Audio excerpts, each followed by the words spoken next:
Most women will never build wealth. That's not an insult, it's a reality. And if that statement offends you, good, because offense wakes people up. Let's be real, most people don't change until they get uncomfortable. We live in a world that trains women to be consumers, not builders. From childhood, most girls are taught how to look pretty, how to spend, how to wait for someone else to provide. Rarely are they taught how to own, how to multiply, how to control. That's why you see so many women dressed in luxury, but drowning in debt. It's an image game, not a power game. Wealth is not about looking rich. It's about ownership. It's about leverage. It's about control. And here's the harsh truth. Most women never learn the difference. They chase status, not assets. They chase validation, not vision. And the system loves it that way because consumers keep the system alive. Let me give you something to think about. If you can't afford to stop working tomorrow, you're not free. And if you're not free, you're not wealthy. You're just surviving with style. That's the trap. That's the reality most women are stuck in. Now here's how to avoid being one of them. First, understand this. Your salary is not your wealth. It's a temporary trade of your time for money. The wealthy don't trade time. They trade ideas, ownership, and systems.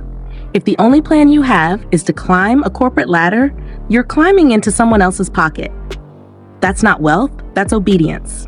And obedience pays, but it never pays enough. Second, stop spending like wealth is an outfit. Stop thinking a designer bag is a sign you've made it. True wealth is invisible. It's investments, it's land, it's equity, it's businesses. The loudest people usually have the least. And the quiet ones, they're the ones controlling the game. Third, learn to master discipline. Wealth requires sacrifice.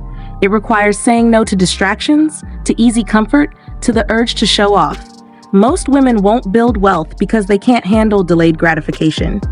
They want the picture today instead of the foundation tomorrow. But wealth doesn't reward impatience, it punishes it. And let me say this clearly. Independence without financial backbone is a fantasy. You cannot call yourself independent if you rely on a paycheck you don't control. Real independence is being able to walk away from any job, any man, any situation, and still stand tall because you built your own table. Now, some of you listening will get defensive. You'll say, not all women are like that. You're right, not all. But look around. How many women do you know who can stop working today and still thrive for the next 10 years? How many women do you know who own assets that produce income whether they wake up or not? That's the measure. Not the car, not the bag, not the followers, the assets. Let me add this. Wealth isn't built on feelings, it's built on choices. Every time you choose instant gratification, you delay your freedom. Every time you choose comfort over courage, you choose the cage. And that's why most people, men and women alike, never break out. They're addicted to ease. But here's the game. What's easy now makes life hard later. What's hard now makes life easier later. That's the trade-off. Another truth, most women don't study money. They don't study wealth. They don't study systems. They study fashion, gossip, trends. You cannot master what you don't learn. Men have dominated wealth for centuries, not because they're smarter, but because they were taught earlier to think about control, property, and legacy. That's not biology, that's conditioning. And if you don't break the cycle, you remain a consumer, not a controller. So here's what I'm telling you. Educate yourself. Read books about money. Learn how banks really work. Learn what assets are. Learn how the stock market works, how real estate pays, how businesses scale. Because ignorance is expensive. What you don't know will cost you more than what you do. Let's talk about the mindset part. Many women confuse success with recognition. They think being admired equals being powerful. Wrong. Power doesn't need applause. Wealth doesn't need claps. You think Jeff Bezos cares about likes? You think the person who owns the building you rent is looking for validation? They don't even want you to know their name. That's power. That's wealth. Invisible but untouchable. So stop confusing exposure for success. Stop chasing validation instead of vision. Start asking yourself, what am I building that will outlive me?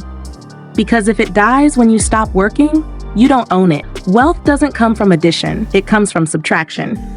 Most women try to add more to their plate. More jobs, more side hustles, more appearances.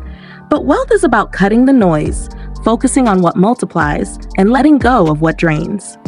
You don't need 10 hustles, you need one system that works while you sleep. Now let's get personal.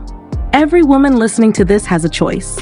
You can keep playing small, buying things to look rich while you remain stuck, or you can shift. Shift your priorities, shift your habits, shift your circle. If you're surrounded by people who only want to spend, you'll never learn to build. You need to be around builders, owners, creators, because wealth is contagious when you're in the right rooms. Don't wait for perfect timing. There's no perfect time.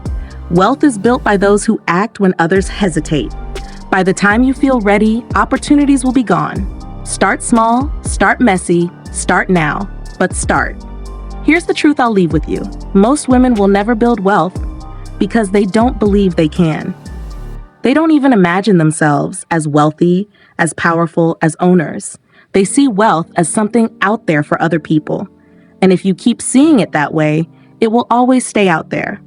But if you decide, truly decide, that wealth is your reality, then every choice you make from today will look different. You'll spend differently, think differently, work differently, and little by little, you'll separate yourself from the crowd. Most women will never build wealth. But you don't have to be most women. The choice is yours.